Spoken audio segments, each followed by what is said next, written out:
Anybody watch that game last night, or is there too much Jacob Trouba still involved in the process for you to tune in?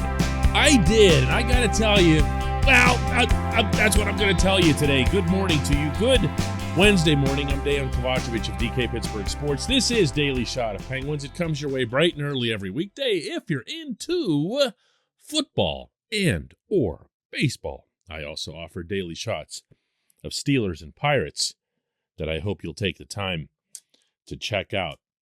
Lightning beat the Rangers 4-1 last night in downtown Tampa and evened the Eastern Conference Final at 2 games apiece. This happening, of course, while the Avs are resting up in Denver, feet up, everyone chilling, undoubtedly hoping that the 2 Eastern teams beat the living snot out of each other in advance of the final. This is what I was thinking in watching this game last night. It's twofold, really. One, the Penguins could have, arguably, don't bite my head off for this, should have won the Eastern Conference. Now, I can say that with a little bit of conviction anyway. You can tell I'm kind of hesitating, right? After how the Penguins performed in the first round overall and the fact that they had the Rangers in a 3-1 series count with an AHL goaltender. Penguins remained the only team that consistently wore down New York's defense. Penguins remained the only team that flustered Igor Shesterkin. Really, as I saw it, beyond the AHL goaltending, the one significant shortcoming that the Penguins had is special teams, and I probably shouldn't count that as one. That should be 2, because their power play didn't convert anywhere near enough against the Rangers, and their penalty kill wasn't effective enough. So I don't mean to make this sound like, ooh, the Penguins dominated the Rangers or whatever else here. The Rangers had their moments. The Rangers were the ones responsible for all those comebacks that they ended up making in games 5, 6, and 7. AHL goaltending, sure, but not in game 7. Tristan Jarry was out there. So it was a good series and ended up being a close competitive series because of the way the Rangers came back. Overall, from the skating standpoint, meaning the skaters, not the goaltenders, the Penguins were the better team. Where the Lightning is concerned, that's more complicated. Because what you've seen now in this conference final, in these past 2 games, is that the Bolts have risen up on the backs of the same familiar names. Look at the goal scorers last night. Nikita Kucherov on the breakaway on a gorgeous feed from Andre Palat to spring him. Steven Stamkos comes up with a huge insurance goal in the 3rd period. Victor Hedman was all over the rink, reminding everybody that he is, in fact, better than Adam Fox and better than most defensemen in this league, not named Cale Makar. And in the back was Andrei Vasilevsky, who overcame a somewhat sluggish start to this series and ended up giving up only 3 goals in the 2 games down in Tampa. Same names, same stars, same core that led to those back-to-back cups. And that's where it gets dicey for me as to how it would have gone between Pittsburgh and Tampa. This portion of Daily Shot of Penguins is brought to you by the good people at the Greater Pittsburgh Community Food Bank, where they're committed to providing food for all of our neighbors in need across Western Pennsylvania. They, in turn, need your help. Find out how $1 can be turned into 5 full meals. For those in need, visit pittsburghfoodbank.org. Good time for an obligatory disclaimer. Everything that I'm discussing on this particular episode is hypothetical, with the exception of the result of the game played last night in Tampa. Are we clear on that? I'm not trying to suggest that the Penguins absolutely, unequivocally would have been all these things that I'm describing. I'm having some fun here, okay? Where the Bolts are concerned, Penguins versus Bolts, I saw, and you saw, and everyone saw how that matchup went in the regular season. I'm not sure any of us could completely understand it, but we did see it. And the Penguins' system, for whatever reason, really seemed to fluster the Tampa Bay players and, for that matter, Tampa Bay's head coach, John Cooper, who sounded really out of sorts, which isn't all that much like him, after those bad losses to the Penguins. In my experience in covering sports, coaches and managers will only sound like that if A, their players just didn't try very hard, or B, they got out-coached. Something happened schematically that they weren't prepared for. And when you saw the raw number of goals that the Penguins scored, when you saw how the Penguins were so in the Lightning's faces at every turn, it sure looked like something systemic was having a major impact on the proceedings. My expectation, reminding that this is hypothetical, is that the Penguins and the Lightning would have been one heck of a series. You would have had two recent two-time Stanley Cup champs going head-to-head. You would have had pretty much the same number of core stars on either side. Certainly would have been some major injury on the Pittsburgh roster to counterweight Braden Point being out for the Lightning.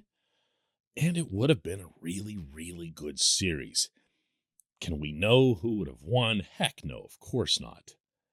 But could the Penguins have won the East had they finished the job against the Rangers?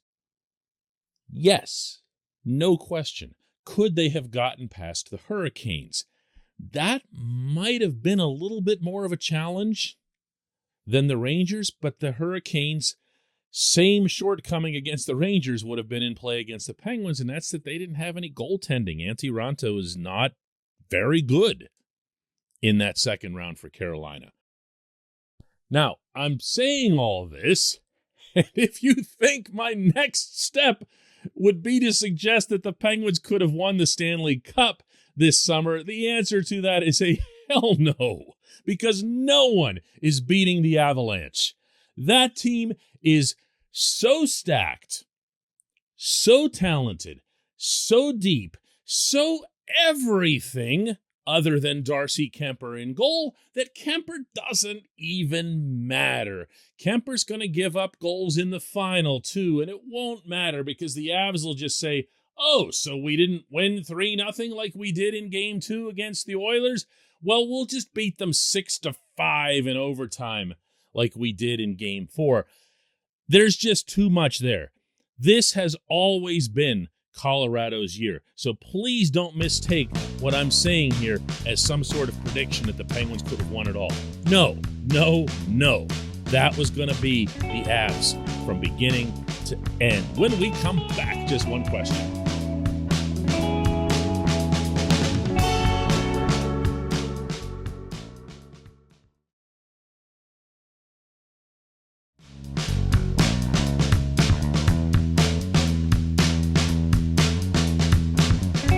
Today's J1Q comes from Frank Palatico, who asks, how much influence do Mario Lemieux and Ron Burkle have now as minority owners with the Penguins? The best way that I can answer this right now, Frank, before the Fenway Sports Group and Tom Werner make any real significant ownership level move, is this. As much as they want to? Nah. Here's what I mean by that. Mario is not as married to the concept of being involved in day-to-day operations as I think some folklore often suggests. Mario is quite content with his private life, always has been. Mario keeps himself in his own way, busy, moving around, having fun, playing golf, doing all those Mario things, in addition to, of course, working with Natalie to help maintain the Mario Lemieux Foundation and all the excellent work that they do. There isn't a side to Mario that champs at the bit to being in the offices at PPG Paints Arena trying to say, what about this? And what about this? And have we signed Gino yet? Have we signed Tanger yet? That wasn't him when he was the main guy. And for that matter, that wasn't Burkle when Burkle was the co-owner. They were both involved. They were both invested. And I use that word not just in the financial sense. But they only became hands-on when things weren't going all that great. Such as, of course, and most notably, through that entire tenure of the ownership group, whenever Ray Shiro and Dan Bilesma started really kind of losing it a little bit. That required a stern, steady hand, and both of them were there firsthand to provide it. Now, if there was something now, if there was something pressing now, and I don't believe that the Malkin/Letang contracts qualify, and if Mario really, really, really wanted to make his voice heard, he'd have an easy time of that.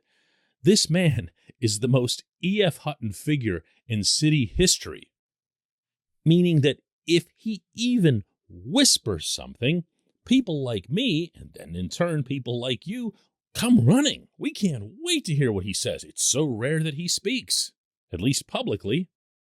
Mario wanted to do something if he wanted to talk, say, after some charity golf event. And he's done that before. And we're all standing there in the grass waiting for him. I'm talking about after his retirement. And he wanted to comment on something related to the Penguins, which we would inevitably bring up so he wouldn't have to. He could find a way to say whatever he wants. That would make it to Werner and the FSG people in about 0.0066 seconds. But again, I don't want to pop anybody's balloon here as far as, Fantasyland and how they think of Mario as sitting around and fretting over the Penguins day and night. He never did that. He never did that. Loves the franchise with all his heart. He's obviously committed for all his life, but he also lives his life. I appreciate the question. I appreciate everyone listening to Daily Shot of Penguins. We will do another one tomorrow.